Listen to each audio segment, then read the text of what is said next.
आपसे प्रश्न है, लोग ये कहते हैं कि भगवान राम ने छल से बाली को मार दिया। लोग कहते हैं, मैं ऐसा मानता नहीं हूँ।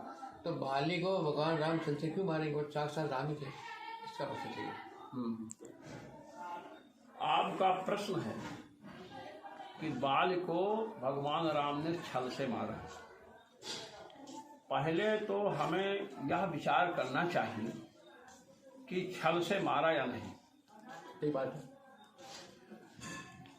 श्रीमद् भागवत महापुराण में जिस समय भगवान श्री कृष्ण ने गोपियों के समीप उद्धव जी को भेजा है, सही बात है, उस समय गोपियों और उद्धव का जो संवाद है उसे भ्रमर गीत कहते हैं। गोपियों ने कहा है, बिल्कुल सही कहा, बिल्कुल सही कहा। वहां पर एक प्रकरण ये आया है, मृगयु कपिम बिभ्यधे, शिकारी की भांति कपि को उनको वानरराज बाल को मारा। इस वापस कर गोपियां कह रहे हैं कि जो काले रंग के पुरुष होते हैं बड़े खराब होते हैं। क्या बात और क्यों? एक काले रंग के पुरुष हुए सतयुग में वामन। बलि ने उनको अपना सर्वस्व दान दे दिया और बलि को नाग पास में बांध लिया, पाताल भेज दिया। एक काले पुरुष की काली करतूत का मैं वर्णन कर रहे हूँ। दूसरा काला पुरुष त्रेता युग में हुआ, जिसे दशरथ नंदन राम कहते हैं। क्या बात है, जय सिया राम। उस काले पुरुष के समीप सुवर्णखा प्यार करने आई, प्रणय निवेदन करने आई। क्या बात है, बहुत सुंदर। कटवा लिया। अच्छा, उद्धव जी ने कहा कि प्रणय निवेदन करने आई थी, जब उनकी भार्या बैठी थी और उन्होंने मना किया, लक्ष्मण जी के पास भेजा और उसके बाद भार्या पर आक्रमण करना चाहा उसने, तब उसकी नाक काटी गई है। तो आप कैसे उन पर कि काले पुरुष सब खराब होते कह सकते हैं? उद्धव भी काले ही थे, ये बात मैं आपको बता दूं, श्याम वर्ण के थे, कृष्ण काले थे। तब उन्होंने कहा मृगयु व्याध के समान उन्होंने बाल को मारा। व्याध के समान बाल को मारा। ये काले पुरुष की काली करतूत बता रही हूँ। क्या बात है, बहुत सुंदर। और तीसरा युग जब आया द्वापर, इसमें एक काला पुरुष हुआ बसदेव के घर में, जिसने हम लोगों के साथ छल किया और चला गया। तो उद्धव जी ने कहा, जब काले पुरुष की काली ही करतूत होती है तो छोड़ क्यों नहीं देती हो? तो कही दुष्टजस्तत् कथार्था अलम असित सख्य ही। असित जो है, असित गिर समम, काले पुरुष के साथ मित्रता नहीं करनी चाहिए। उद्धव जी कह रहे हैं, कह दुष्टजस्तत् कथार्था, हो गई उसकी कथा हम नहीं छोड़ सकते हैं।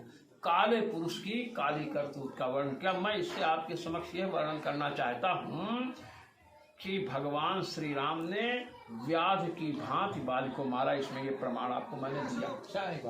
अब आप यहाँ पर आइए कि भगवान श्री राम ने व्याध के समान छिप करके मारा। क्या ये मारना उचित था? इस पर आप विचार कर लीजिए। भगवान श्री राम ने जब उसे मारना तो उचित था। मारा है जब, तो बाल ने पूछा, मैं बैरी सुग्रीव प्यारा, कारण कौन नाथ मोहि मारा। पूज्यपाद गोस्वामी महाराज, वहां भी वाल्मीकि रामायण में भी उसने यही प्रश्न किया है कि आपने मुझे क्यों मारा। भगवान श्री राम ने उत्तर दिया। जो उत्तर उन्होंने दिया है वही प्रकरण यहाँ पर भी आया है। अनुज बधु भगिनी सुत नारी, सुन सठ कन्या सम ये चारी, इन्हीं कुदिष्ट विलोकय जोई, ताहि बधे कछ पाप न। क्या बात है, बहुत सुंदर, बहुत सुंदर। अनुज बधु छोटे भाई की पत्नी, भगिनी बहन, सुत नारी पुत्र वधु, और कन्या सुन सठ कन्या, सम ये चारी, ये चार में चौथे में कन्या, ये चारों सम है, बराबर है। कन्या, अनुज वधु, भगिनी और सुत नारी। अब तुमने अनुज वधु को कुदृष्ट से देखा है, अनुज सुग्रीव के वधु को, इसलिए मैंने तुम्हारा वध किया। कुदृष्ट से देखा मैंने, तुमने अधर्म किया है। सही बात है, सच्ची, इसलिए मैंने तुम्हें दंडित किया है। अब दंडित करना, तुम शाखा मृग हो, शाखा मृग कपि, तुम शाखा मृग हो, हम क्षत्रिय हैं, हमारा काम है शिकार खेलना। हम चाहे तुमको छिपकर शिकार तो छिप करके ही मारा जाता है। ये तो बात हुई। ये बात हमें शिकार छिपकर ही किया जाता है। हाँ, अब ये तो सामान्य बात हुई। आपको बताऊं, इस पर विशेष मैं आपको बता रहा हूँ। जब बाल से भगवान राम ने कहा कि तुमने अधर्म किया है, तब बाल ने एक प्रश्न किया।